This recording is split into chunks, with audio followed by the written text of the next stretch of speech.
திருச்சி போகலாமா?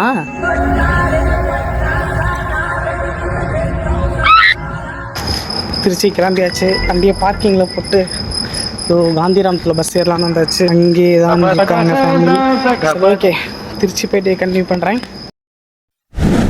காந்திராமத்தில் பஸ் ஏறி உட்காந்து புளியூரை தாண்டி கண்ணை முன்னதான் ஞாபகம் இருக்குது. நேராக பார்த்தா திருச்சி வந்தாச்சு. சரி, ஓகே ரைட்டு அப்படின்னு சொல்லிட்டு அங்கே கேபை புக் பண்ணிவிட்டு கிளம்பியாச்சு. திருச்சிக்கு எதுக்கு வந்திருக்கோம் அப்படின்னு சொல்லி பார்த்தீங்கன்னா, நம்ம வீட்டில் இருமுடி கட்டி சபரிமலை போகிறாங்க. ஸோ அதனால தான் காலைல சீக்கிரமே கிளம்பி வந்துச்சு.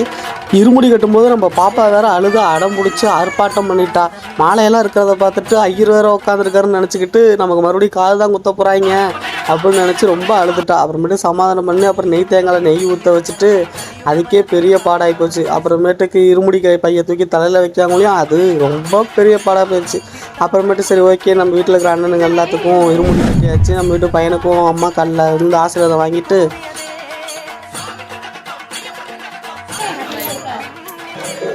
ஒரு வழியாக சாமியெல்லாம் கும்பிட்டு முடிச்சுட்டு இருமுடி கட்டி வச்சுட்டு எல்லோரும் ஆசீர்வாதம் பண்ணிட்டு நம்ம வீட்டு சாமியை கும்பிட்டுட்டு ஒரு வழியாக கிளம்பி நேராக திருச்சியில் இருக்கிற ஐயப்பன் கோயிலுக்கு போயிட்டோம். ஐயப்பன் கோயில் உண்மையாலுமே ரொம்ப சூப்பராக இருந்துச்சுங்க. ஆனால் என்ன ஃபோனில் வீடியோ எடுக்கிறதா அலோடு இல்லை, பிடிச்சி உட்கார வச்சுருவேன்ட்டாங்க. சரி ஓகே, தெரியாமல் ஒரு 2 கிளிப்பு எடுத்துகிட்டு நேராக சாமி கும்பிட்றதுக்கு அவ்வளோ அமைதியாக இருந்துச்சு. ரொம்ப பீஸ்ஃபுல்லான இடம். மறக்காமல் அங்கே போயிட்டு வாங்க. அவ்வளோதாங்க ஐஸ், இதோட இன்னையோட விளாக் முடிஞ்சிருச்சு. மீண்டும் நாளை ஒரு விளாகில் சந்திப்போம்.